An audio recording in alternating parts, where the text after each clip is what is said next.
Hi, hello. Welcome to minds academy, మన academy.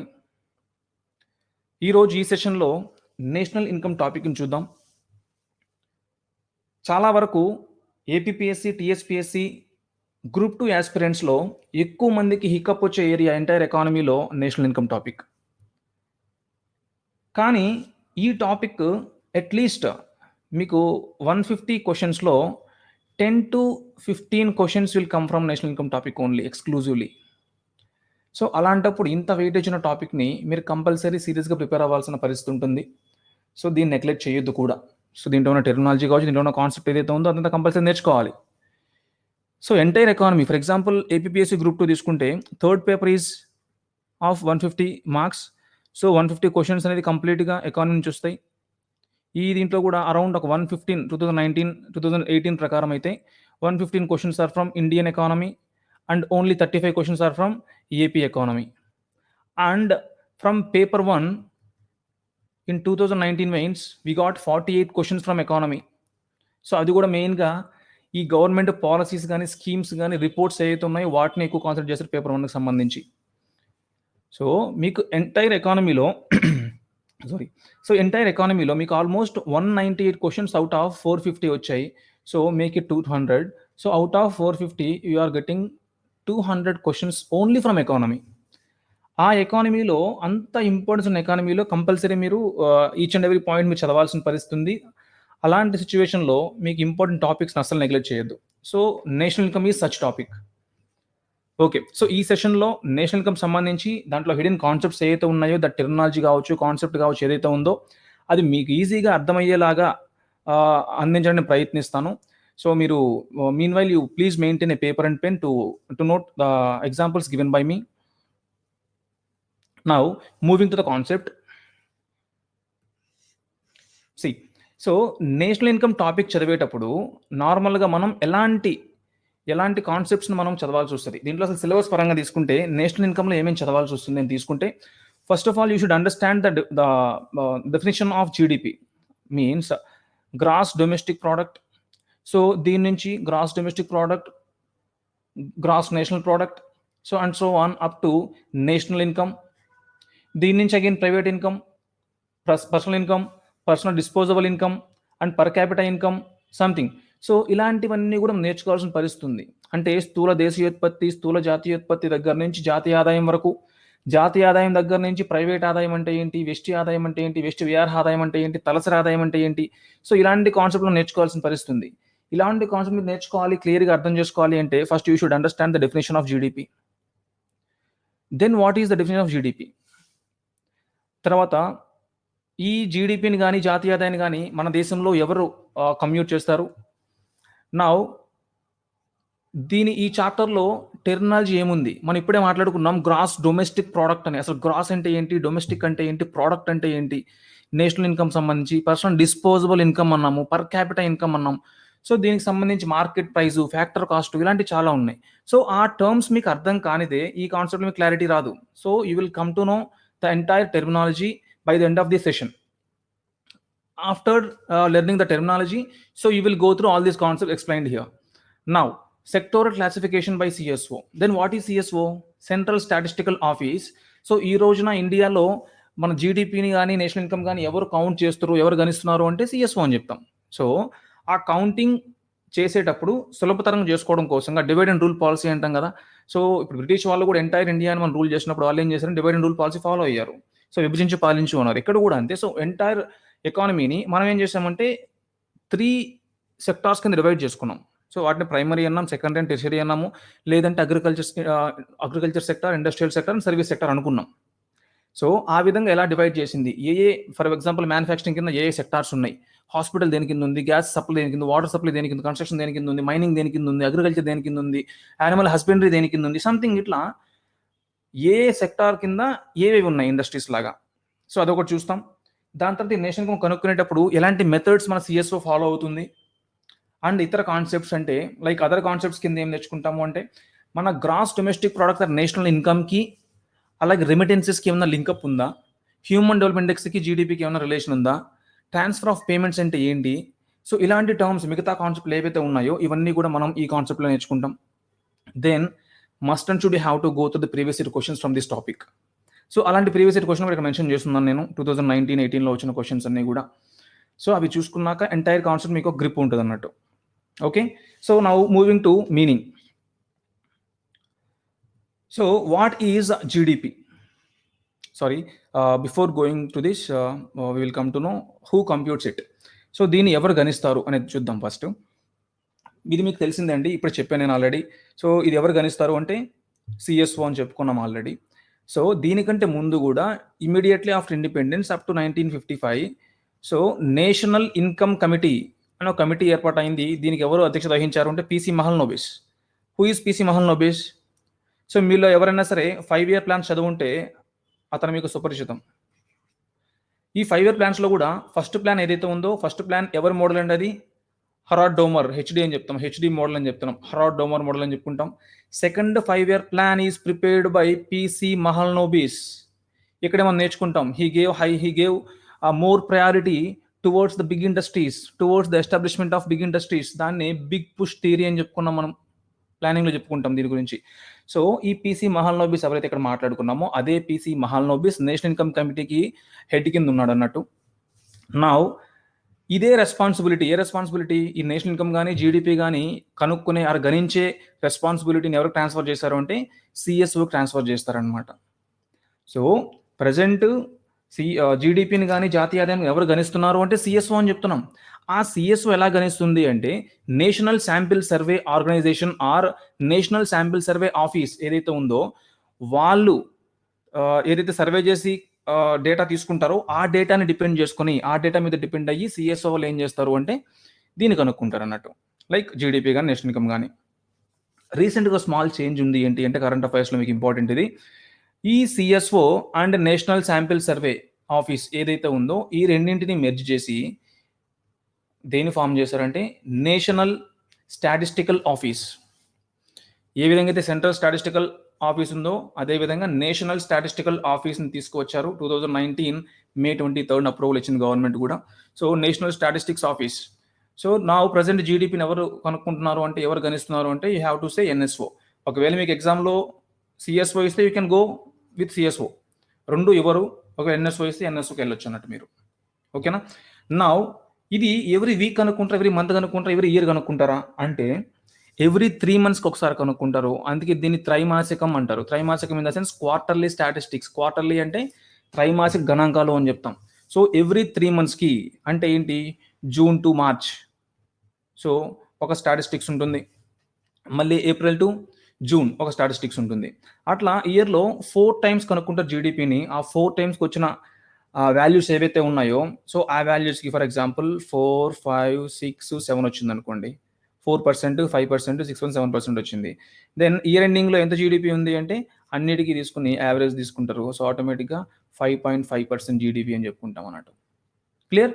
So ఇక్కడ మీకు తెలుసుకుంది ఏంటి అంటే జీడిపిని సిఎస్ఓ వాళ్ళు గణిస్తారు, ప్రజెంట్ ఎన్ఎస్ఓ అని చెప్తున్నాం. సో వాళ్ళు ఎవ్రీ 3 monthsకి ఒకసారి గణిస్తారు, అలాగే ఇయర్లీ ఒకసారి అన్నట్టు. క్లియర్? వేరాజ్ ఇన్ఫ్లేషన్ టాపిక్ మీకు ఐడియా ఉండుంటే ఇన్ఫ్లేషన్ టాపిక్లో సిపిఐ డబ్ల్యూపీఐ నేర్చుకుంటాం మనం. Consumer price index and wholesale price index. Consumer price index ఎవరు కనుక్కుంటారండి, ఎవరు గణిస్తారు? సిపిఐ. సో దీన్ని కూడా సెంట్రల్ స్టాటిస్టికల్ ఆఫీస్ కనుక్కుంటుంది. అలాగే what about WPI? So WPI will be by office of economic adviser under MoCI అని చెప్పుకుంటాం. So ministry of commerce and industry. CPI అయితే under MoSPI. So ministry of statistics and programme implementation. Important అండి ఇవి examination point of వ్యూలో. So వాటికి base years important, ఎవరు గణిస్తారో important, ఏ మినిస్ట్రీ కింద ఇంపార్టెంట్. సో అవన్నీ మీరు నోట్ డౌన్ చేసుకోవాలి. ఓకే, సో ఇక్కడ సిపి డబ్ల్యూపీ ఏదైతే ఉందో అది ఎవ్రీ మంత్ కనుక్కుంటారు. So every month. ఇంతకుముందు ఎవ్రీ వీక్ ఎవ్రీ ఫ్రైడే కనుక్కునే వాళ్ళు ఇంతకుముందు. సో ప్రజెంట్ దాన్ని ఎవ్రీ మంత్ కనుక్కుంటున్నారు. అలా 12 monthsకి కనుక్కుంటారు, 12 monthsకి యావరేజ్ తీసుకుంటారు, ఇయర్లీ సిపిఐ వస్తుంది. ఓకే, మనం ఇన్ఫ్లేషన్ టాపిక్లో నేర్చుకుంటాం దాని గురించి. Now coming to this topic. So ఇది ఎవ్రీ 3 monthsకి ఒకసారి నేర్చుకుంటాం అన్నట్టు. సో ఇక్కడ క్లియర్ అండి, ఇది బేసిక్ ఇన్ఫర్మేషన్ అనమాట. ఎవరు కనుక్కుంటారని తెలుసుకోవడం అనేది మన basic duty, basic responsibility. Now moving to the main concept. అదేంటి అంటే నేషనల్ ఇన్కమ్ టాపిక్ మీకు అర్థం అవ్వాలి అంటే ఫస్ట్ మీకు అర్థం కావాల్సింది ఏంటి, జీడిపి అంటే ఏంటి తెలియాలి. So then what is GDP? ఇది మాత్రం డెఫినేషన్ బాగా చెప్తారు, బై హార్ట్ చేసేసి చాలా బాగా చెప్తారు ఈ డెఫినేషన్ మాత్రం, మీనింగ్ అయితే చెప్పారు. ఫర్ ఎగ్జాంపుల్ జాక్వెలిన్ ఫెర్నాండెజ్ ఉంది, Bollywood actor. Jacqueline Fernandez is from Sri Lanka. తను బాలీవుడ్లో చేస్తుంది, తనకి ఇన్కమ్ జనరేట్ అవుతుంది. అది మన డొమెస్టిక్ ఇన్కమ్, మన నేషనల్ ఇన్కమ్ అంటే తెలియదు. సో టాటా కంపెనీ వాళ్ళది జాగ్వర్ కంపెనీ ఉంది, సబ్సిడరీ కంపెనీ. ఎక్కడ ఉంది? ఇంగ్లాండ్లో ఉంది. సో ఆ ఇంగ్లాండ్లో ప్రొడ్యూస్ అయిన కార్స్ ఏవైతే ఉన్నాయో ఆ కార్స్ ద్వారా వచ్చిన ఇన్కమ్ మన డొమెస్టిక్ ఇన్కమ్, నేషనల్ ఇన్కమ్ అంటే తెలియదు, కానీ డెఫినేషన్ తెలుసు. సో ఇక్కడ డెఫినేషన్స్తో పాటు ఆ డెఫినేషన్లో ఉన్నటువంటి హిడెన్ కాన్సెప్ట్ మనం నేర్చుకోవాల్సి ఉంటుంది. మనకి జీడిపి ఎంత క్లియర్గా అర్థమవుతుందో డెఫినేషన్, మీకు ఎంటైర్ కాన్సెప్ట్ అంత ఈజీగా అర్థమవుతుంది. ఓకే, సో నేను ఎక్స్ప్లెయిన్ చేస్తాను, ట్రై చేయండి అర్థం చేసుకోవడానికి. నా GDP by definition, GDP is the value of all final goods and services. ఇక్కడ ఆల్ గూడ్స్ అండ్ సర్వీసెస్ కాదండి, ఇది all final goods and services. ఏదైతే బ్లూ కలర్లో ఇచ్చినానో అది చాలా important. All final goods and services produced within the certain geographical region. So ఇది కూడా important, within certain geographical region అంటే ఒక సరిహద్దు ప్రాంతంలో మాత్రమే. సో మన టెరిటరీ ఏదైతే అంటామో, ఇండియన్ టెరిటరీ, మన దేశ సరిహద్దులు ఏదైతే అంటామో అలాంటి ఫిక్స్డ్ ఏరియాలో ప్రొడ్యూస్ చేసినటువంటివి అని అర్థం. In a given period of time అంటే ఏంటి? మనం ఇప్పుడే అనుకున్నాం జీడిపిని ఎవ్రీ 3 monthsకి కనుక్కుంటారు అని చెప్పి. సో ఇక్కడ గివెన్ పీరియడ్ ఆఫ్ టైం అంటే 3 months అయి ఉండొచ్చు.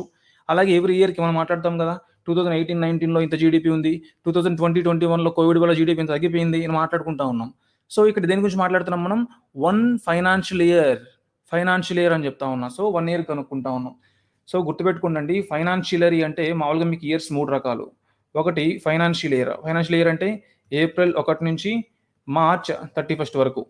ఇంకొకటి క్యాలెండర్ సంవత్సరం అంటాం దీన్ని, జనవరి 1 నుంచి డిసెంబర్ 31 వరకు. అలాగే అగ్రికల్చర్ ఇయర్ అని చెప్తాం. సో వ్యవసాయ సంవత్సరం అని చెప్తాం. వ్యవసాయ సంవత్సరం అంటే ఏంటి? ఖరీఫ్, రబీ, జయాద్. సో ఖరీఫ్ ఎప్పుడు స్టార్ట్ అవుతుంది? జూన్ ఆర్ జూలై నుంచి స్టార్ట్ అవుతుంది. సో మీకు అగ్రికల్చర్ ఇయర్ ఏంటి అంటే జూలై టు జూన్ అని చెప్తాం అనమాట. అంటే జూలై నుంచి అరౌండ్ సెప్టెంబర్, అక్టోబర్ వరకు ఖరీఫ్ ఉంటుంది. మళ్ళీ సెప్టెంబర్, అక్టోబర్ నుంచి అగైన్ జనవరి, ఫిబ్రవరి వరకు కూడా ఏముంటుంది? మీకు రబీ ఉంటుంది. ఆ తర్వాత 3 months ఏదైతే ఉందో 3 to 4 months అనేది జయాద్ కాలం ఉంటుంది కదా. So that year is known as agriculture year. So మీకు ఎకానమీలో ఇయర్స్ పరంగా మాట్లాడుకున్నప్పుడు ఫైనాన్షియల్ ఇయర్ మాట్లాడతాం, లేదా అగ్రికల్చర్ ఇయర్ మాట్లాడుకుంటాం. మీకు ఎక్స్క్లూజివ్గా సర్వే బడ్జెట్ లాంటివి ఏదైనా ఫాలో అవుతున్నప్పుడు మీకు ఏ ఇయర్ అని ఇచ్చాడు అంటే ఎకానమీలో, అది సింప్లీ ఫైనాన్షియల్ ఇయర్ అని అర్థం, ఆర్థిక సంవత్సరం అని చెప్తాం. సో ఇక్కడ 1 year అంటే ఏప్రిల్ 1 నుంచి మార్చ్ 31 వరకు అని అర్థం. సో ఇక్కడ డెఫినేషన్ చూద్దాం. ఒక నిర్దిష్ట కాలంలో ఒక దేశ భూభాగంలో ఉత్పత్తి కాబడిన అంతిమ వస్తు సేవల మొత్తం విలువను స్థూల దేశీయోత్పత్తి అంటారు. సో ఒక నిర్దిష్ట కాలం అంటే ఏంటండి? ఇక్కడ ఫర్ ఎగ్జాంపుల్ సే 1 year. ఒక దేశ భూభాగం, మన ఇండియా గురించి మాట్లాడుకుంటున్నాం కాబట్టి మన ఇండియన్ టెరిటరీ ఏదైతే ఉందో, సో ఆ టెరిటరీలో మాత్రం కనుక్కున్నది ఇక్కడ. సో ఫర్ ఎగ్జాంపుల్ ఇక్కడ ఇండియా ఇది. సో ఈ ఇండియన్ బార్డర్స్ ఏవైతే ఉన్నాయో ఈ బార్డర్ లోపల మన ఇండియన్ టెరిటరీలో ఉత్పత్తి కాబడినటువంటి వస్తువులు లేదా సేవలు ఏవైతే ఉన్నాయో, అంటే ప్రోడక్ట్స్, మీకు మామూలుగా ఇప్పుడు గ్రాస్ డొమెస్టిక్ ప్రోడక్ట్లో ప్రోడక్ట్ ఉంది కదా, ఈ ప్రోడక్ట్కి మీనింగ్ ఏంటి అంటే గూడ్ అన్న అయి ఉండొచ్చు, సర్వీస్ అన్న అయి ఉండొచ్చు. గూడ్స్ని వస్తువులు అంటాం, సర్వీస్ని సేవలు అని చెప్తాం. మీరు బ్యాంక్కి వెళ్ళి అమౌంట్ డిపాజిట్ చేశారు, దట్ ఈజ్ ఎ సర్వీస్, సేవ అది. మీరు ఒక షాప్కి వెళ్ళి థమ్స్అప్ బాటిల్ కొనుక్కున్నారు, that is a good. So goods and services సంబంధించిన వాటిని మనం ప్రోడక్ట్స్ అంటున్నాం ఇక్కడ సింపుల్గా. సో మన దేశ సరిహద్దుల్లో ఉత్పత్తి అయినటువంటి గూడ్స్ అండ్ సర్వీసెస్ ఏవైతే ఉన్నాయో, ఆ గూడ్స్ అండ్ సర్వీసెస్లో కూడా అంతిమ వస్తువులు ఏవైతే ఉన్నాయో వాటిని మనం ఏమంటాము అంటే, ఆ వస్తువులు ఏదైతే ఉన్నాయో వాటి యొక్క అంతిమ విలువ, ఇన్ ద సెన్స్ వాటిని మార్కెట్ ప్రైస్తో మల్టిప్లై చేస్తే లేదా ఫ్యాక్టర్ కాస్ట్తో మల్టిప్లై చేస్తే, ఈ 2 పదాలు మీకు కొత్త అని తర్వాత చెప్తాను ఎలాగూ, ప్రస్తుతానికి గుర్తుపెట్టుకోండి. సో మార్కెట్ ప్రైస్ అంటే మార్కెట్లో మనం థమ్స్అప్ బాటిల్ కొనుక్కున్నప్పుడు ఎంతండి? 20 రూపాయలు పే చేస్తున్నాం వాడికి, దాన్ని మార్కెట్ ధర అంటాం. ఫ్యాక్టరీ నుంచి బయటకు వచ్చినప్పుడు ధర ఎంత ఉంటుంది? 7 రూపాయలు, 8 రూపాయలుగానే ఉంటుంది, దాన్ని ఫ్యాక్టర్ కాస్ట్ అంటున్నాం. ఓకే, సో దాంతో మల్టిప్లై చేస్తే వచ్చిన విలువను ఏమంటామంటే మనం జీడిపి అంటాం. సో సింపుల్గా ఏంటి అంటే 2020-21లో మన దేశ భూభాగంలో అంటే ఏంటి? మన ఇండియన్స్ అమెరికాలో ఉత్పత్తి చేసినవి కానీ, సో మన ఇండియన్స్ చైనాలో ఉత్పత్తి చేసినవి కానీ, ఇవన్నీ మనం తీసుకోము. ఇండియన్సే ఉత్పత్తి చేసినవి, కానీ ఎక్కడ ఉత్పత్తి చేశారు వాళ్ళు? ఇండియాలో కాదు. సో మన దేశ సరిహద్దుల్లో ఉత్పత్తి చేసినవి మాత్రమే మనం తీసుకోవాలి అని చెప్తా ఉన్నా ఇక్కడ నేను. సో మన దేశ భూభాగంలో ఉత్పత్తి అయినటువంటి ఓన్లీ ఫైనల్ గూడ్స్, అంతిమ వస్తు సేవలు మాత్రమే మనం తీసుకోవాలి. అలాంటి తీసుకున్న వాటి యొక్క ప్రైజ్తో మల్టిప్లై చేస్తే వచ్చిన అమౌంట్నే జీడిపి అని చెప్తాం. సో ఇది క్లియర్? మీకు గ్రాస్ అంటే తెలియాలి, డొమెస్టిక్ అంటే తెలియాలి. సో ఆ టర్మ్స్ మీకు నెక్స్ట్ కాన్సెప్ట్ టర్మ్స్ చెప్తాను నేను. సో దానికంటే ముందు ఒక బేసిక్ అండర్స్టాండింగ్ కోసం ఇది చెప్తున్నాను నేను అర్థం చేసుకోవడానికి. సో ఇక్కడ మీకు క్లారిటీ వచ్చినా రాకపోయినా పెద్ద ఇష్యూస్ ఏం లేవు. నేను తర్వాత మీకు ఎక్స్ప్లెయిన్ చేస్తాను కూడా. సో బేసిక్గా మీరు గుర్తుపెట్టుకోవాల్సింది ఏంటి అంటే, అరే లాస్ట్ ఫైనాన్షియల్ ఇయర్లో ఒక 100 ఉత్పత్తి అయినాయా, అన్ని కూడా అంతిమ వస్తువులు తీసుకుంటాము, అంతిమ వస్తువులు ఇంటి వాటి ధర వేసుకుంటాము, 100 కోట్లు వచ్చింది, 100 కోట్లు ఈజ్ జీడిపి ఆఫ్ ఇండియా అని చెప్తాం అనమాట. క్లియర్? నౌ దీంట్లో మనం ఫైనల్ గూడ్స్ అని మాట్లాడుకుంటా ఉన్నాం. ఏంటిది ఫైనల్? చాలా చాలా ఇంపార్టెంట్ ఇది. దెన్ అసలు ఫైనల్ గూడ్స్ అంటున్నాం కదా, ఆ ఫైనల్ గూడ్స్ అంటే ఏంటో చూసి తర్వాత మనం బేసిక్ టెక్నాలజీకి వెళ్ళిపోదాం. సరే, ఇక్కడ చూద్దాం. Now coming to final goods. మామూలుగా మనకు తెలుసు, ఇప్పుడే మనం మాట్లాడుకున్నాం గూడ్స్ అండ్ సర్వీసెస్ అని చెప్పి. ఆ గూడ్స్ పరంగా తీసుకుంటే ఆ గూడ్స్లో బేసిక్గా 2 కేటగిరీస్ ఉన్నాయి. ఒకటి ఏంటి అంటే ఇంటర్మీడియరీ గూడ్స్ ఉన్నాయి, అంటే మధ్యంతర వస్తువులు అంటాం. ఇంకొకటి ఫైనల్ గూడ్స్ ఉన్నాయి, వాటిని అంతిమ వస్తువులు అని చెప్తాం. సో మధ్యంతర వస్తువులు అంటే ఏంటి, అంతిమ వస్తువులు అంటే ఏంటి? మనం ఏం తీసుకోవాలి జీడిపి క్యాలిక్యులేషన్లో? ఓన్లీ ఫైనల్ గూడ్స్ మాత్రమే తీసుకోవాలి, ఇంటర్మీడియట్ గూడ్స్ తీసుకోకూడదు అని చెప్పుకున్నాం. దెన్ డిఫరెన్స్ చూద్దాం. ఇక్కడ లెఫ్ట్ సైడ్ బాక్స్ చూడండి, టేబుల్ చూడండి, వీట్ అని ఇచ్చాను నేను ఇక్కడ. సో అంటే ఒక రైతు గోధుమను పండించినప్పుడు తన దగ్గర, అంటే రైతుకి అవుట్పుట్ ఏంటండి, రైతు దగ్గర ఉత్పత్తి ఏంటి అంటే తనకు ఫైనల్ గూడ్ ఏంటి అంటే గోధుమలే. సో రైతుకి, గోధుమలు పండించే రైతుకి అంతిమ వస్తువు ఏంటంటే గోధుమలు. దాని విలువ ఎంత? 250 రూపాయలు. ఈ రైతు దగ్గర నుంచి ఒక మిల్లర్ కొనుక్కుంటున్నాడు. మీకు తెలుసు కదా మినిమం సపోర్ట్ ప్రైజు, కనీస మద్దతు ధరలను మాట్లాడుకుంటా ఉన్నాం. సో అలాంటి మద్దతు ధరలు కొనుక్కున్నాడు అనుకుందాం. సో ఎంత అంటే 250 రూపాయలు కొనుక్కున్నాడు, ఎందుకంటే దాని ప్రైస్ 250 రూపాయలు కాబట్టి. సో ఆ 250 రూపాయలు కొనుక్కున్న గోధుమలు ఏవైతే ఉన్నాయో దానిని ఈ మిల్లర్ ఏం చేశాడంటే తన దగ్గర ఉన్న మెషినరీ, తన దగ్గర ఉన్న లేబర్ని యూటిలైజ్ చేసి ఆ గోధుమలు ఏం చేశాడంటే పౌడర్ కింద కన్వర్ట్ చేశాడు, అంటే వీట్ ఫ్లోర్ అంటాం. సో గోధుమ పిండి కింద కన్వర్ట్ చేశాడు. అంటే ఇక్కడ 150 రూపాయల విలువని ఆ గోధుమలకి యాడ్ చేశాడు, అందుకే దాని ప్రైస్ ఎంత అయింది? 400 రూపాయలు అయింది. అంటే మిల్లర్కి అంతిమ వస్తువు ఏంటి? పౌడర్. తనకి రా మెటీరియల్ ఏంటి? గోధుమ. నెక్స్ట్ మిల్లర్ దగ్గర నుంచి బేకరీ అతను కానీ, హోల్సేల్ అతను కానీ ఏం చేస్తాడు? పౌడర్ని కొనుక్కుంటాడు. పౌడర్ని కొనిన తర్వాత ఈ బేకరు తను ఏం చేస్తాడు? తన దగ్గర ఉన్న మెషిన్, తన దగ్గర ఉన్న లేబర్ని యూజ్ చేసి తను అది కేక్స్ తయారు చేస్తాడో, రోటీ తయారు చేస్తాడో, తన ఇష్టం. సో ఏదో తయారు చేసాడు వస్తువుల్ని, అది ఎంత అయింది అంటే 600 రూపాయలు అయింది. ఎందుకు? అతను కూడా తను కొంత ఇన్వెస్ట్ చేశాడు, కొంత టైం ఇన్వెస్ట్ చేశాడు, లేబర్ ఇన్వెస్ట్ చేశాడు, అమౌంట్ ఇన్వెస్ట్ చేశాడు. సో ఇన్వెస్ట్ చేయడం వల్ల తనకి ఎంత అయింది అంటే ఆ ప్రోడక్ట్ 600 రూపీస్ ఖర్చు అయింది. అంటే 400 రూపాయల విలువ ఉన్న వస్తువు ఈరోజు 400 రూపాయలు అయిందంటే ఇతను ఎంత యాడ్ చేశాడు దానికి విలువని? 200 రూపాయలు యాడ్ చేశాడు అనమాట. దీన్నే వాల్యూ యాడెడ్ అంటాం అనమాట. సో ప్రతి స్టేజ్లో ఎంత వాల్యూ యాడ్ అవుతూ వెళ్తుంది అని. సో 200 రూపీస్కి యాడ్ చేశాడు. దెన్ ఈ హోల్సేలర్ దగ్గర నుంచి మన ఇంటి పక్కన ఉన్న కిరాణా షాపులు ఏవైతే ఉన్నాయో వాళ్ళు కొనుక్కుంటారు, వాళ్ళ దగ్గర నుంచి మనం కొనుక్కుంటాం. సో ఇతను ఏం చేశాడు అంటే కిరాణా షాప్ అతను 750 రూపాయలకి అమ్ముతున్నాడు. ఎందుకు అంటే ఈ 150 రూపాయలు ఏంటి? తన ట్రాన్స్పోర్టేషన్ ఉంది, హోల్సేల్ దగ్గర నుంచి ఇక్కడ నుంచి తెచ్చుకున్న ట్రాన్స్పోర్టేషన్ ఖర్చు ఉంది. దాని తర్వాత తన ఓన్ సింబల్ వేసుకుంటాడు, దాని మీద కవరింగ్ వేసుకుంటాడు, దాన్ని ఫైనల్ చేస్తాడు అనమాట. ఓకే, దాన్ని ప్యాకేజింగ్ అంటాం. సో సింపుల్గా దీన్ని ఏం చేస్తాడు? తన ఓన్ కవర్స్తో ప్యాకేజింగ్ చేసుకుని మార్కెట్లో అమ్ముకుంటాడు. దానికి ఎంత యాడ్ చేశాడు? 150 రూపీస్ యాడ్ చేశాడు. దీన్ని వాల్యూ యాడెడ్ అన్నాం. So value added by Miller is 150. Clear అండి? సో వాల్యూ యాడెడ్ బై తన is 150. Value added by bakery person is 200. Value added by shop keeper is 150. Okay, ఇవన్నీ కూడా మధ్య మధ్యలో యాడ్ అయిన వాల్యూస్ అనమాట. సో అల్టిమేట్గా షాప్ కీపర్ దగ్గర నుంచి నేనే వీళ్ళ కొనుక్కున్న వస్తువుని ఎంత కమ్మాడు అంటే 750 రూపాయలు కమ్మాడు. సో మార్కెట్లో దాన్ని ఫైనల్ కూడా, నేను కొనుక్కున్న వస్తువుని ఫైనల్ కూడా అన్నా. ఎందుకు? ఆ రోటీ ఏదైతే ఉందో ఆ రోటీని తెచ్చుకున్నాను, నేరుగా వాడేసుకున్నా, తినేస్తున్నాను. సో నేను ఫైనల్ కన్జ్యూమర్ని. నా ఫైనల్ కన్జ్యూమర్ అంటే ఏంటి అంటే నేరుగా ఎవరైతే ఆ వస్తువుని కొనుక్కొని డైరెక్ట్ సాటిస్ఫాక్షన్ పొందుతున్నారో వాడి ఫైనల్ కన్జ్యూమర్. సో ఎంత కొనుక్కున్నాడు final consumer? So final consumer దాన్ని 750 రూపాయలు కొనుక్కున్నాడు అనమాట. సో 750 రూపాయలు కొనుక్కున్నప్పుడు ఆటోమేటిక్గా ఇక్కడ చూస్తే ఇదంతా కౌంట్ చేశారు అనుకోండి మీరు. సో కౌంట్ చేస్తే ఏమొచ్చిందండి మీకు? సో ఓవరాల్గా 2000 రూపీస్ వచ్చింది. అంటే ఆ వస్తువు 2000 రూపీస్ అయినట్ట? సో కాదు.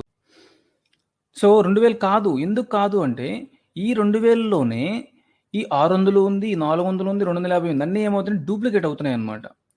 సో ఇక్కడ ఈ 2000 రూపాయలు ఏదైతే ఉందో దాన్ని మనం ఏమంటామంటే గ్రాస్ అంటాం.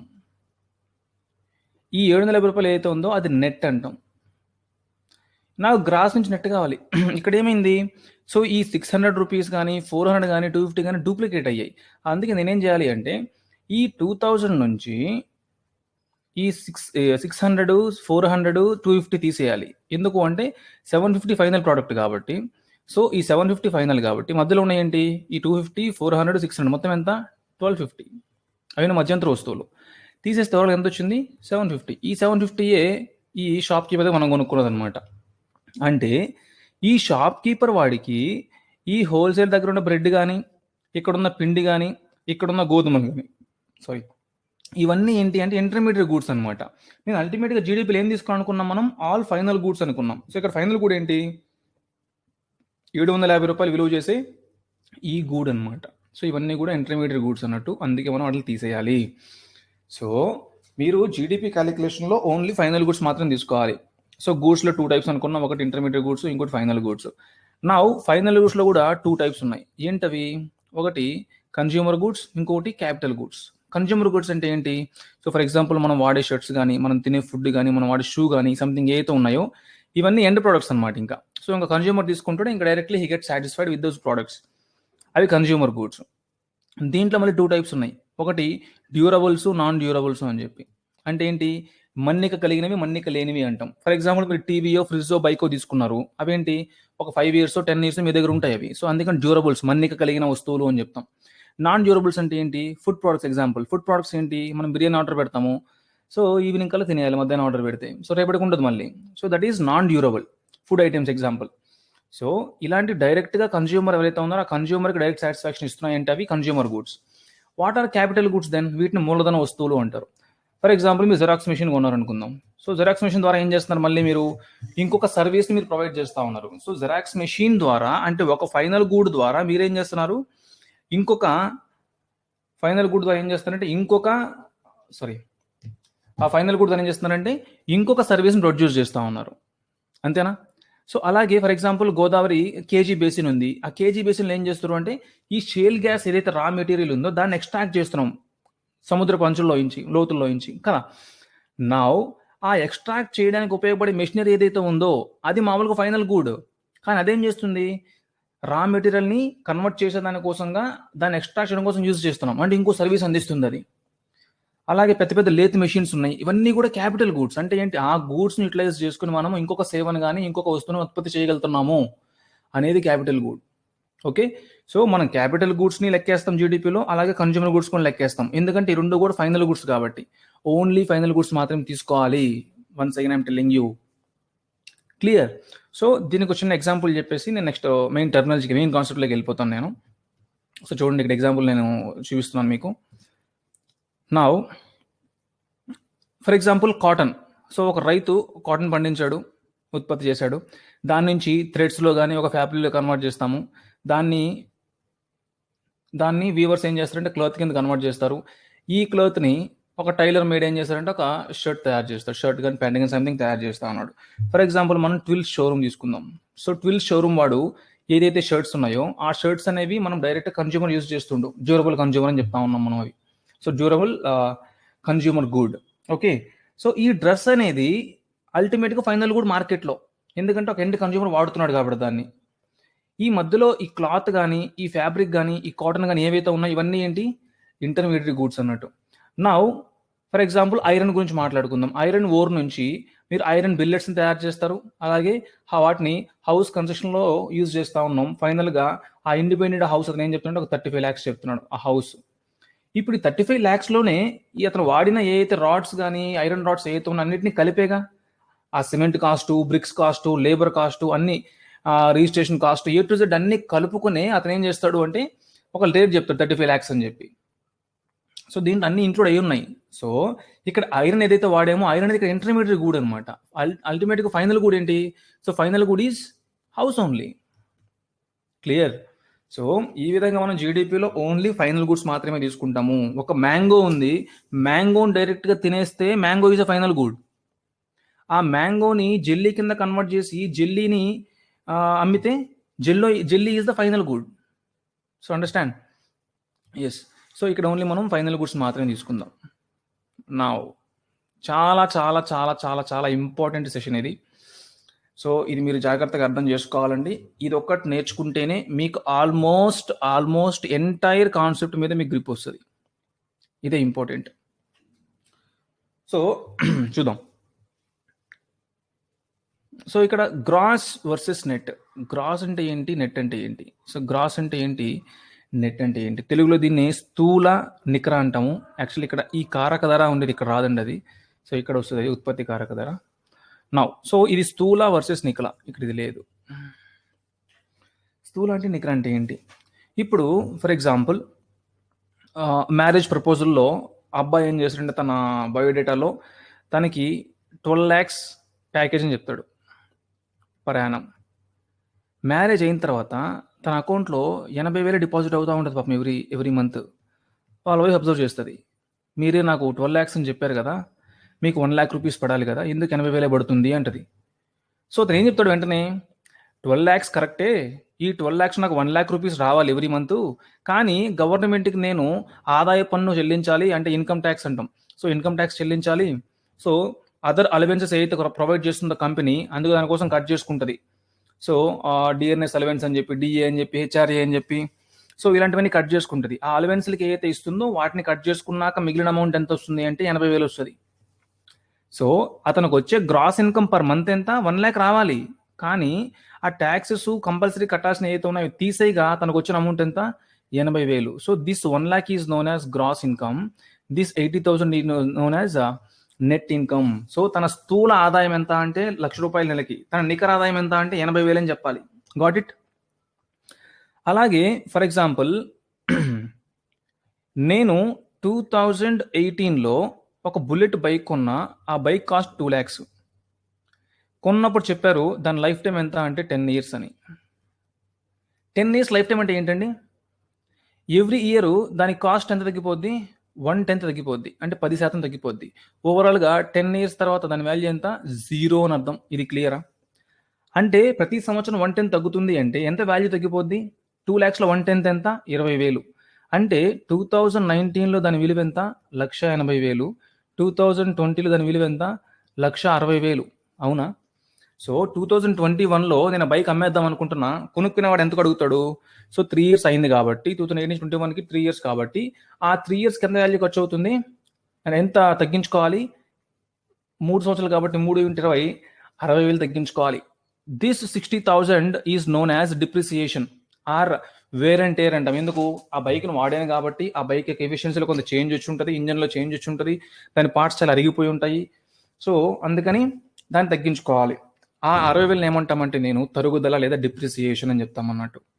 ఓకే, సో ఇక్కడ ఓవరాల్గా మీ బైక్ 2021లో నీ దగ్గర ఉన్న బైక్ వాల్యూ ఎంత అంటే 2 లక్షలు అని చెప్పకూడదు. అప్పట్లో దాని వాల్యూ, గ్రాస్ వాల్యూ ఎంత అంటే 2 లక్షలు, నెట్ వాల్యూ ఎంత అంటే 1.4 lakh అని చెప్పాలి. సో ఇక్కడ అల్టిమేట్గా మీరు గుర్తుపెట్టుకోవాల్సింది ఏంటి అంటే గ్రాస్లో నుంచి డిప్రిసియేషన్ లేదా తరుగుదల తీసేస్తే ఏమొస్తుంది, నెట్ వాల్యూ వస్తుంది. So gross minus depreciation is equal to net రాసుకోవాలి మీరు. So gross minus depreciation is equal to net. ఇది ఒక ఫార్ములా మనం గుర్తుపెట్టుకోవాల్సింది. Now coming to domestic versus national. Domestic అంటే ఏంటి, నేషనల్ అంటే ఏంటి? మనం ఇక్కడ ఎయిర్లైన్స్ చూస్తుంటాం, డొమెస్టిక్ ఎయిర్లైన్స్ అని, ఇంటర్నేషనల్ ఎయిర్లైన్స్ అని చూస్తూ ఉంటాం మనం. డొమెస్టిక్ ఎయిర్లైన్స్ అంటే ఏంటి? Hyderabad to Bengaluru, Bengaluru to Chennai, Chennai to Delhi, Delhi to west Bengal, సమ్ దగ్గర ఇండియాలో మాత్రమే తిరుగుతూ ఉంటాయి, వాటిని డొమెస్టిక్ ఎయిర్లైన్స్ అన్నాం. What are international airlines? So India నుంచి బయట దేశాలకు కూడా వెళ్ళే ఫ్లైట్స్ అన్ని కూడా అక్కడ ఉంటాయి, దాని ఇంటర్నేషనల్ టెర్మినల్ అని చెప్తాం మనం కదా. సో ఈ domestic in the sense within the country boundary. So within the country బౌండరీలో ఉత్పత్తి అయిన వాటిని తీసుకుంటాము. చాలా అర్థం చేసుకోవాలి, నీట్గా అర్థం చేసుకోవాలి. సో ఇంతకుముందు మీకు చెప్పాను ఈ కాన్సెప్ట్ ఆల్రెడీ జీడిపి డెఫినేషన్లో. సో మన ఇండియన్ టెరిటరీ ఏదైతే ఉందో, సో ఈ ఫర్ ఎగ్జాంపుల్ ఇండియా అనుకోండి కాసేపు. సో దిస్ ఈజ్ ఇండియా, ఈ ఇండియన్ బౌండరీ. సో ఈ బౌండరీ ఏదైతే ఉందో, ఈ బౌండరీ అంటే ఈ సరిహద్దుల లోపల ఉత్పత్తి అయినటువంటి అంతిమ వస్తు సేవలనే తీసుకోవాలి. అది ఎవరు ఉత్పత్తి చేశారో మనకు సంబంధం లేదు. ఎక్కడ ఉత్పత్తి అయినాయి? ఇండియన్ బౌండరీలో, మన దేశ సరిహద్దులో ఉత్పత్తి అయినాయి. సో ఇండియన్ బౌండరీ ఉత్పత్తి అయిన అన్ని వస్తువులు ఏమంటామంటే డొమెస్టిక్ ప్రొడక్ట్స్ అంటాను. అంటే మైక్రోసాఫ్ట్ కంపెనీ ఇండియాలో ల్యాప్టాప్స్ ఉత్పత్తి చేసింది. Is that laptop a domestic product or national product? Yes, it's a domestic product. ఎందుకు? అది ఎవరైనా ఉత్పత్తి చేయడం నాకు సంబంధం లేదు, కానీ ఎక్కడ ఉత్పత్తి అయింది? ఇండియాలో ఉత్పత్తి అయింది. ఓకే, ఇండియన్ బౌండరీ ఉత్పత్తి అయింది. అది మన టాటా కంపెనీ వాళ్ళు ఇంగ్లాండ్లో జాగ్వర్ షోరూమ్ ఉంది, వాళ్ళ జాగ్వర్ ఉంది, వాళ్ళకి కంపెనీ సబ్సిడరీ కంపెనీ ఉంది, అక్కడ జాగ్వర్ ప్రొడ్యూస్ చేశారు. అది మన డొమెస్టిక్ ప్రోడక్టా? నో. ఉత్పత్తి చేసింది ఇండియన్ అయినా సరే ఎక్కడ ఉత్పత్తి చేశాడు? మన దేశ సరిహద్దుల్లో ఉత్పత్తి చేయలే తను, అందుకని అది డొమెస్టిక్ ప్రోడక్ట్ కాదు. క్లియర్? సో మన దేశ సరిహద్దుల్లో ఏదైతే ఉత్పత్తి అయిద్దో అది కంపల్సరీ డొమెస్టిక్ ప్రోడక్టే, ఎవరు ఉత్పత్తి చేసినా సరే మనకు సంబంధం లేదు. మోస్ట్ ఇంపార్టెంట్ థింగ్ ఇది. సో కింద ఎగ్జాంపుల్స్ ఇచ్చాను చూడండి. ప్రియాంక చోప్రా ఉంది, బాలీవుడ్ యాక్టర్. అమెరికాలో ఒక ప్రోగ్రాంలో ఆమె బ్రాండ్ అంబాసిడర్ కింద ఉంది, యాక్ట్ చేస్తుంది దాంట్లో, క్వాంటికో సిరీస్లో. దాంట్లో యాక్ట్ చేస్తున్నందుకు గాను ఆమెకి 68 మిలియన్స్ ఇచ్చారు ప్యాకేజ్ రెమ్యూనరేషన్. ఇది ఎక్కడుందమ్మా ఈ ప్రోగ్రాము? అమెరికాలో. సో ఈ ప్రోడక్ట్ ఆమె ఇచ్చే సర్వీస్ ఎక్కడది? అమెరికాలో ఇస్తుంది సర్వీసు. ఆ వచ్చిన 68 మిలియన్స్ అనేది మన డొమెస్టిక్ ప్రోడక్ట్ కింద తీసుకుంటామా? తీసుకోకూడదు. ఎందుకు తీసుకోకూడదు అంటే అది అమెరికాకు సంబంధించింది కాబట్టి. అలాగే జాక్వెలిన్ ఫెర్నాండెజ్ బాలీవుడ్ యాక్టర్, బాలీవుడ్లో యాక్ట్ చేస్తుంది. తను ఎక్కడి నుంచి వచ్చింది? She is from Sri Lanka. Sri Lanka నుంచి వచ్చింది కదా అని చెప్పి తను సంపాదించిన ఆస్తి అంతా శ్రీలంక కింద వేసుకోకూడదు డొమెస్టిక్ కాన్సెప్ట్లో. సో తను ఎక్కడ యాక్ట్ చేస్తుంది? ఇండియాలో. ఎక్కడ సర్వీస్ ప్రొవైడ్ చేస్తుంది? ఇండియాలో. సో ఎక్కడ డబ్బులు తీసుకుంటుంది? ఇండియాలో. So that belongs to Indian product, Indian territory. So అందుకే దాన్ని డొమెస్టిక్ ప్రోడక్ట్ అని చెప్తాము. అలాగే మన ఓఎన్జీసీ విదేశ్ ఉంది, దానికి బ్రాంచెస్ రష్యాలో ఉన్నాయి, కజకిస్తాన్లో కూడా ఉన్నాయి. వాళ్ళు అక్కడ ఉత్పత్తి చేస్తూ ఉన్నారు. సో అక్కడ ఉత్పత్తి చేస్తున్నప్పుడు దానికి వచ్చే ఆదాయం అక్కడైతే ఉందో అది మన ఇండియన్ తీసుకుంటామా? నో. అది డొమెస్టిక్ ఇన్కమ్. అంటే ఆ రష్యాలో ఉత్పత్తి చేస్తే రష్యన్ డొమెస్టిక్ ప్రోడక్ట్, అది కజకిస్తాన్లో ఉత్పత్తి చేస్తే కజకిస్తాన్స్ డొమెస్టిక్ ప్రోడక్ట్ని తీసుకుంటాం అన్నట్టు. ఇది క్లియరా? Now moving to national concept. So డొమెస్టిక్లో మనం ఏమనుకుంటున్నామంటే ఎక్కడ అంటున్నాం. So where the goods or services were produced. ఎక్కడ అనే కాన్సెప్ట్ ఏంటి అంటే domestic. Now coming to national. ఎవరు అనే కాన్సెప్ట్ నేషనల్. ఎవరు అంటే ఏంటి? ఆ వస్తు సేవలను ఎవరు ఉత్పత్తి చేశారు? By whom those goods and services are produced అనే కాన్సెప్ట్ ఏంటి? నేషనల్ కాన్సెప్ట్ అనమాట.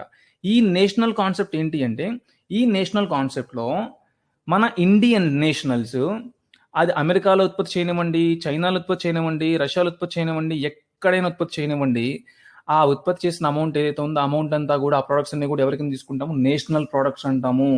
అంటే ఇండియన్ నేషనల్ ఇండియాలో మాత్రమే కాకుండా ఎక్కడ ఉత్పత్తి చేసినా సరే, ఆల్ ఓవర్ ద గ్లోబ్ ఎక్కడ ఉత్పత్తి చేసినా సరే అది ఎవరు ఉత్పత్తి చేశారు?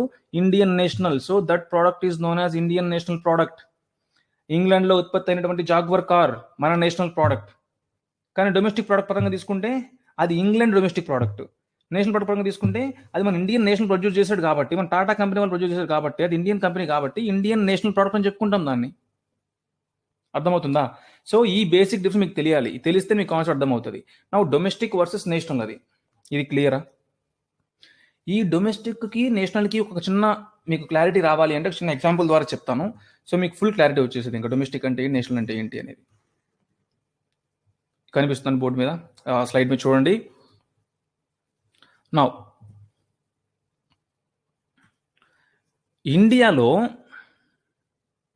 ఇండియాలో టాటా కంపెనీ వాళ్ళు ఏదో పర్టికులర్ ఇయర్లో 100 crores, ఇన్ఫోసిస్ 75, కియా 25, మైక్రోసాఫ్ట్ ఒక 50 crores ఉత్పత్తి చేశారు అనుకుందాం, అంత సంపాదించారు అనుకుందాం వాళ్ళు. ఓవరాల్గా ఎంత వచ్చింది? 170, 170, 200 and 250 crores. So this 250 crores is the worth of those goods and services produced within the territories of India. So మన దేశ సరిహద్దుల్లో ఉత్పత్తి అయిన విలువ ఎంత? వస్తువుల విలువ ఎంత?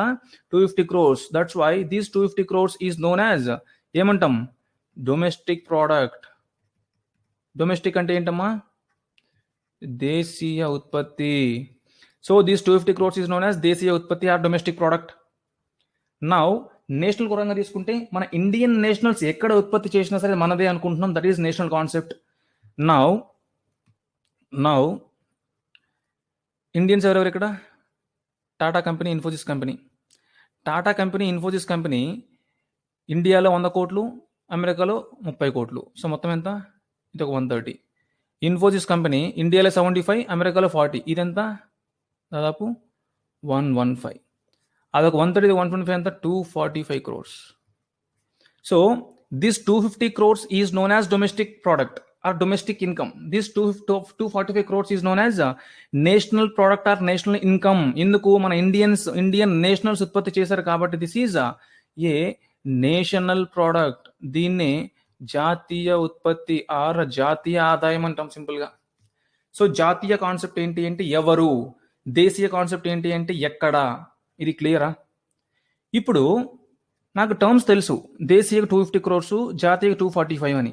నేను 250 తీసుకొని కొన్ని మార్పులు చేస్తే 245 రావాలి నాకు. ఒకసారి చెక్ చేద్దాం అలా చేస్తే వస్తుందా లేదా అనేది. సో దేశీయ ఎంత? 250 crores. ఇది క్లియర్. 250 crores ఫర్ ఎగ్జాంపుల్ దేశీయ నుంచి నాకు కావాల్సింది ఏంటి? జాతీయ కావాలి. జాతీయ కావాలి అంటే ఇక్కడ ఈ కియా మోటార్స్ వాళ్ళు మన దేశంలో ఉత్పత్తి చేసిన 25 కానీ, మైక్రోసాఫ్ట్ వాళ్ళది 50 కానీ మన దేశంలో ఉంటుందా? అది వాళ్ళు మన దగ్గర ఉంచుతారా? కియా హెడ్ క్వార్టర్స్ ఎక్కడైతే ఉందో వాళ్ళు అక్కడ పంపించేసుకుంటారు అమౌంట్ని, అంతే కదా. ఇక్కడ ల్యాండ్స్కొని ఇక్కడ సెటిల్ అవ్వరు కదా వాళ్ళు. సో మైక్రోసాఫ్ట్ వాడు ఏం చేస్తాడు? ఆ వచ్చిన లాభాన్ని మళ్ళీ అమెరికాకు పంపించేస్తాడు. సో ఈ 75 కోట్లు అనేది మన దగ్గర అయితే ఉండదు, అది వాళ్ళ కంట్రీస్ పంపించేసుకుంటారు. అంటే కానీ మన డొమెస్టిక్ ప్రోడక్ట్లో ఉంది కదా, ఈ 250 కోట్లు ఈ రెండు ఉన్నాయి కదా. సో మనం తీసేయాలి అంటే ఈ 250 కోట్లలో నుంచి కియాది ఒక 25 కోట్లు, మైక్రోసాఫ్ట్ 50 కోట్లు రెండు తీసేస్తాం. అలాగే టాటా వాళ్ళు అమెరికాలో 30 కోట్లు సంపాదించారు, అది అమెరికాలో మళ్ళీ ఇన్వెస్ట్ చేయరుగా, తీసుకొచ్చేస్తారు మళ్ళీ ఇండియాకి. సో 30 కోట్లు వెనక్కి వచ్చేస్తుంది, ఈ 40 కోట్లు వెనక్కి వచ్చేస్తుంది. అంటే ఇండియాకి ఎంత వస్తుంది తిరిగి? అమెరికా నుంచి ఒక 30 వెనక్కి వస్తుంది, ఒక 40 వెనక్కి వస్తుంది. సో 250 మైనస్ 75 ప్లస్ 70 మొత్తం ఎంత? 245. What is 245? మనకి ఆల్రెడీ ఇక్కడ ఉంది. 245 ఏంటండి? నేషనల్ ప్రోడక్ట్ అని. క్లియరా? సో నేను డొమెస్టిక్ తీసుకున్నా, అల్టిమేట్గా నేషనల్ వచ్చింది. మార్పులు ఏం చేశాను? ఈ 25, 50 వెనక్కి వెళ్ళిపోయినాయి. సో ఈ 25, 50 ఎక్కడికి వెళ్ళిపోయినాయి? ఆ ఏ కంట్రీస్ నుంచి వచ్చినాయో, ఏ కంట్రీస్ డెవలప్ చేసినాయో ఆ కంట్రీస్ అనమాట అది. సో అది పంపించేస్తున్నాం. అందుకే ఈ పంపించేసిన దాన్ని ఏమంటారంటే నేను పేమెంట్స్ అంట. ఈ 30+40 ఏదైతే ఉందో ఈ 30+40 ఏమంటారంటే నాకు ఇండియాకి వచ్చింది కాబట్టి దాని రిసీప్ట్స్ అంట. సో ఓవరాల్గా 250 crores ఏంటమ్మా? డొమెస్టిక్. దానికి ఏం తీసేసాను? పేమెంట్స్ తీసేసా. దానికి ఏం కలిపాను? రిసీప్ట్స్ కలిపాను. అల్టిమేట్గా ఏమొచ్చింది? నేషనల్ ప్రోడక్ట్ వచ్చింది. సో డొమెస్టిక్ ప్రోడక్ట్లో నుంచి పేమెంట్స్ని తీసేయాలి, రిసీప్ట్ని యాడ్ చేయాలి. దీన్ని ఈ విధంగా రాసుకుంటా. Domestic product plus receipts minus payments is equal to national product. This R minus P is known as NFIA. టెక్నికల్గా ఎన్ఎఫ్ఐఏ అంటే నెట్ ఫ్యాక్టర్ ఇన్కమ్ అబ్రాడ్. నికర విదేశీ కారక ఆదాయం అంటామండి దీన్ని, నికర విదేశీ కారక ఆదాయము.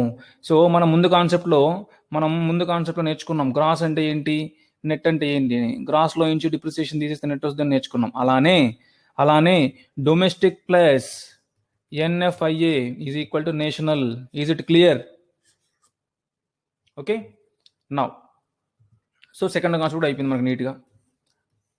సో ఫస్ట్ కాన్సెప్ట్ ఏంటి అంటే gross versus net. Second concept ఏంటి? Domestic versus national. నా థర్డ్ కాన్సెప్ట్ ఏంటి అంటే మార్కెట్ ప్రైస్ అంటే ఏంటి, ఫ్యాక్టర్ కాస్ట్ అంటే ఏంటి. ఈ సెషన్లో నేను ఇది ఒకటి చెప్పి క్లోజ్ చేసేస్తాను.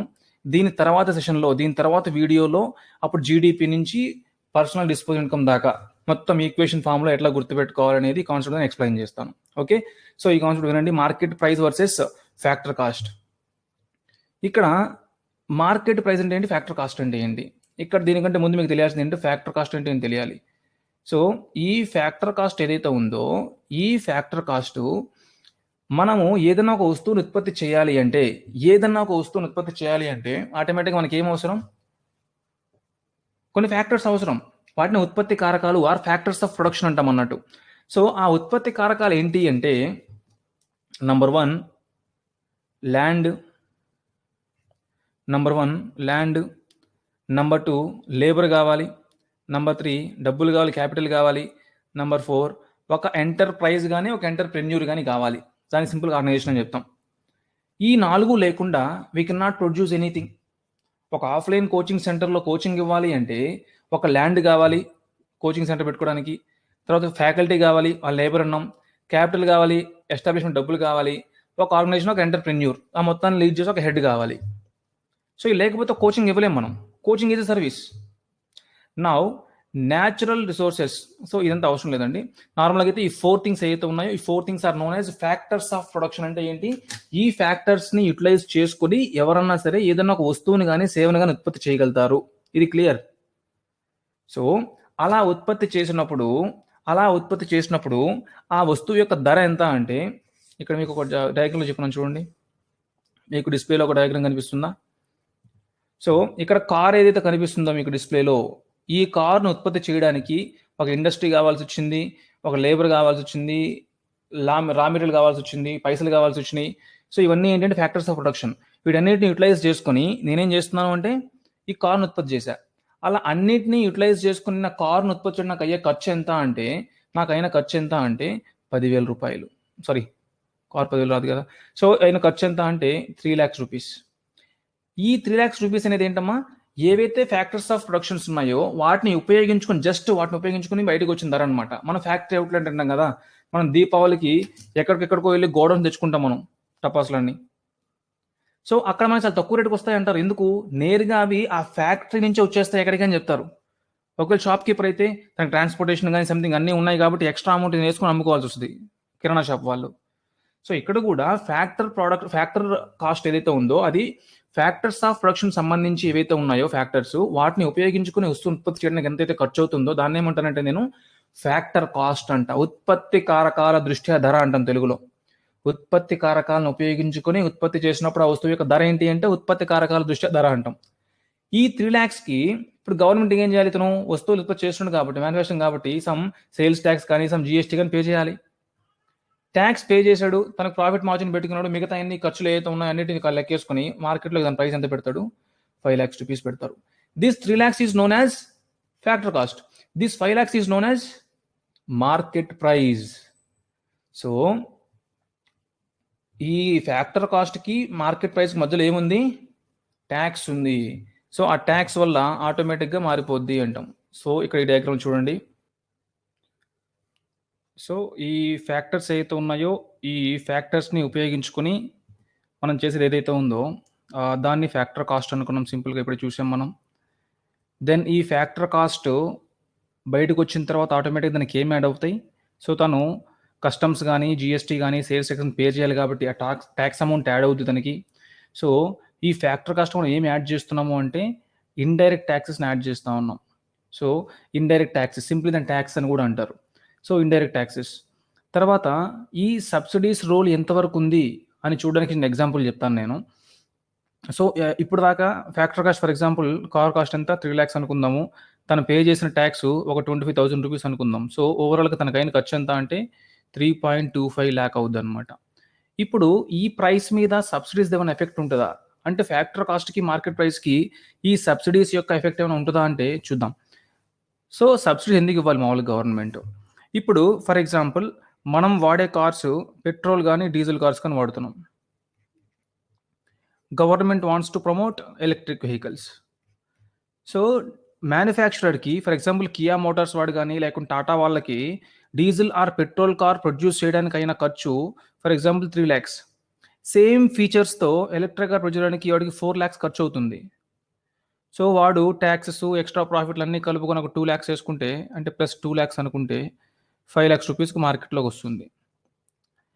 ఇక్కడ ఇదే 4 lakhsది ప్లస్ 2 lakhs చేసుకుంటే ఎంత అవుతుంది? 6 lakhs అవుతుంది. ఇప్పుడు కొనుక్కున్న నార్మల్ బయర్కి అరే సేమ్ ఫీచర్స్ ఉన్నాయి, ఆటోమేటిక్ దేన్ని ఆప్ చేసుకుంటాడు? డీజిల్ కానీ పెట్రోల్కి యాప్ చేసుకుంటాడు 5 lakhs రూపీస్కి కదా. సో ఇప్పుడు గవర్నమెంట్ దీన్ని ప్రమోట్ చేయాలి అన్నప్పుడు ఈ మ్యానుఫ్యాక్చర్డ్కి ఏదైతే అవుతుందో ఖర్చు దీన్ని ఫ్యాక్టర్ కాస్ట్ అన్నాం. ఆ ఫ్యాక్టర్ కాస్ట్ని ఏం చేయాలి? రిడ్యూస్ చేయాలి ఫస్ట్. ఈ రిడ్యూస్ చేయాలంటే ఏం చేస్తుంది గవర్నమెంట్ అంటే అప్పుడు సబ్సిడీ ఇస్తుంది మ్యానుఫ్యాక్చరర్స్కి. ఏమని? ఈ ఎలక్ట్రిక్ వెహికల్స్ ఎవరైతే ప్రొడ్యూస్ చేస్తున్నారో వాళ్ళకి అయిన ఖర్చులో అంటే వాళ్ళ ఫ్యాక్టర్ కాస్ట్లో ఒక 30% అనో, సరే 30% అనుకుందాం. సో 30% సబ్సిడీని అనౌన్స్ చేసింది గవర్నమెంట్. అంటే ఈ 4 lakhsలో 30% అంటే ఎంత? 12,000, సారీ 1,20,000. సో ఈ 1,20,000 రూపీస్ తగ్గుతుంది. అంటే దానికి ఎంత ఖర్చు పడినట్టు? 2.8 lakh. ఈ 2.8 lakh అనేది ఫ్యాక్టర్ కాస్ట్. ఇప్పుడు దీనికి 2 lakhs యాడ్ చేసుకుంటుంది కంపెనీ అంటే ఏమవుతుంది? 4.8 lakh వస్తుంది. ఏది తక్కువ ఇప్పుడు? ఎలక్ట్రిక్ వెహికల్ తక్కువ. So people opt for electric vehicles. So ఎందుకు ఈ ప్రైస్ తగ్గింది అంటే because of subsidies. So subsidy ఎవరు ఇస్తున్నారు? గవర్నమెంట్ ఇస్తుంది. ఎవరికి బెనిఫిట్ అంటే మ్యానుఫ్యాక్చరర్స్ బెనిఫిట్ అనమాట. దాని ద్వారా ఏమవుతుంది? ప్రైస్ తగ్గడం ద్వారా ఈ కన్స్యూమర్స్‌కి కూడా బెనిఫిట్ అవుతుంది. సో ఇక్కడ అల్టిమేట్‌గా 4,00,000 ఏదైతే ఫ్యాక్టర్ కాస్ట్ ఉందో, ఆ ఫ్యాక్టర్ కాస్ట్ నుంచి దీన్ని మనం ఏం చేసాం ఇప్పుడు మనం? ఈ 30% సబ్సిడీని తీసేసాము. సో దట్ 1,20,000 తీసేసాం మనం. ఇది క్లియరా? నౌ అంటే ఒకవేళ ట్యాక్స్ అనేది రూ. 25,000 పే చేస్తున్నాడు. ఇక్కడ సబ్సిడీ అనేది ఒక 1,20,000 తగ్గింది. అంటే ఈ 3.25 నుంచి 1,20,000 తీసేస్తే ఎంత? దాదాపు 2.5 లాక్ పడుతుంది. అంటే ఇంతకుముందు రూ. 3,00,000 ఖర్చయ్యేది వాడికి. ఇప్పుడు ఈ 1,20,000 తగ్గుతుంది కదా! సబ్సిడీ ఇస్తుంది కదా! సో ఎలక్ట్రిక్ వెహికల్స్ మీద ఈ 4,00,000 అయితే దాంట్లో ఇది తగ్గిపోయింది కాబట్టి 2.8కే వచ్చింది. సో ఇది మామూలుగా 3,00,000 పడుతుంది. ఇది 2.8 లాక్‌కే వస్తుంది వెహికల్. సో దట్ సబ్సిడీ వల్ల ఏమైంది? దాని యొక్క ఫ్యాక్టర్ కాస్ట్ తగ్గింది. అల్టిమేట్‌గా మార్కెట్ ప్రైస్ కూడా తగ్గిపోతుంది అన్నట్టు. సో ఇప్పుడు అల్టిమేట్‌గా ఫ్యాక్టర్ కాస్ట్‌కి, మార్కెట్ ప్రైస్‌కి మధ్య ఏమేమి ఉన్నాయి అంటే ఫ్యాక్టర్స్ ఎఫెక్ట్ చేసేవి. నంబర్ 1 ఏముంది? టాక్సెస్ ఆర్ దీన్నే ఐడీటీ అనుకున్నాం. Indirect taxes. రెండోది ఏముంది? సబ్సిడీస్ ఉన్నాయి. సో సబ్సిడీస్ తీసేస్తున్నామా? యాడ్ చేస్తున్నామా? ఫ్యాక్టర్ కాస్ట్‌కి ఫస్ట్ టాక్సెస్‌ని యాడ్ చేస్తున్నా. తర్వాత సబ్సిడీని తీసేస్తున్నా. So that I am getting market price. This indirect taxes minus subsidies is also known as NIDT. ఏ విధంగా అయితే డొమెస్టిక్ వర్సెస్ నేషనల్‌లో ఎన్ఎఫ్ఐఏ అనుకున్నామో, ఎన్ఎఫ్ఐఏ అంటే ఏంటి? నెట్ ఫ్యాక్టరీ ఇన్కమ్ అబ్రాడ్ అనుకున్నాం కదా! రిసీప్ట్స్ మైనస్ పేమెంట్స్ అనుకున్నాం కదా! అదే విధంగా ఇక్కడ నెట్ ఇండైరెక్ట్ టాక్సెస్‌ని ఏమంటామంటే ఇండైరెక్ట్ టాక్సెస్ మైనస్ సబ్సిడీస్ అంటాం. సో ఈ indirect taxes minus subsidies also known as NIDT. అంటే factor cost plus NIDT is equal to market price. Clear? So ఈ 3 కాన్సెప్ట్‌లకు సంబంధించి నేను ఇప్పటిదాకా మీకు 3 ఫార్ములాస్ చెప్పాను. ఏంటి ఆ 3 ఫార్ములాస్?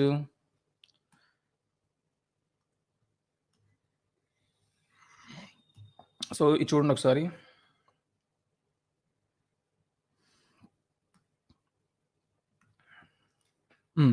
సో ఈ 3 ఫార్ములాస్ ఏంటి? ఫస్ట్ వన్ గ్రాస్ వర్సెస్ నెట్‌కి సంబంధించి ఏం చెప్పాను? గ్రాస్‌లో నుంచి డిప్రిసియేషన్ తీసేయాలి అని చెప్పుకున్నాం.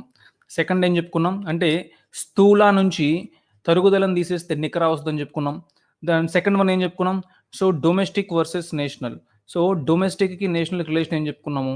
డొమెస్టిక్‌కి రిసీప్ట్స్ అంటే బయట దేశాల నుంచి మన దేశాలకు వచ్చే రిసీప్ట్స్‌ని యాడ్ చేసుకోవాలి.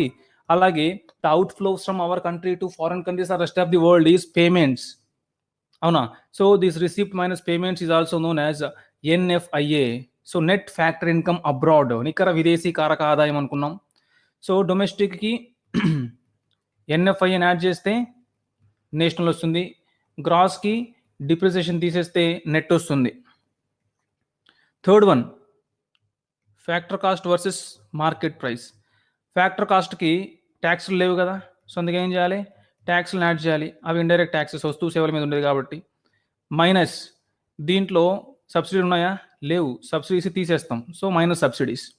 సో ఈ ఐడిటి మైనస్ సబ్సిడీస్‌ని ఏమనుకుంటున్నాం మనం? ఎన్ఐడిటి అన్నాం. సో అల్టిమేట్‌గా మన డిరైవ్ అయిన ఫార్ములా ఏంటి? సో మన డిరైవ్ అయిన ఫార్ములా ఏంటి అంటే factor cost plus IDT minus subsidies is equal to market price. Or factor cost plus NIDT is equal to market price. ఈ 3 చాలా చాలా చాలా ఇంపార్టెంట్ ఫార్ములాస్ అండి మీకు. ఈ 3 నేర్చుకుంటే ఆటోమేటిక్‌గా మీకు ఏవైతే ఇప్పుడు మిగతా కాన్సెప్ట్‌లు నేను చెప్పబోతున్నా నెక్స్ట్ వీడియోలో, సో అది ఆటోమేటిక్‌గా మీరు చేసేస్తారు. సో చాలా జాగ్రత్తగా నేర్చుకోవాలి దీన్ని. సో జాగ్రత్తగా నేర్చుకోండి. దెన్ మీకు ఏదన్నా సరే ఎకానమీలో కాన్సెప్ట్స్ కావాలి అనుకుంటే ఆ కాన్సెప్ట్స్‌ని మీరు కామెంట్ బాక్స్‌లో మెన్షన్ చేయండి. నేను వాటి మీద వీడియోస్ చేయడానికి ట్రై చేస్తాను. Okay, now I hope you understand this concept. Have a good day. Thank you.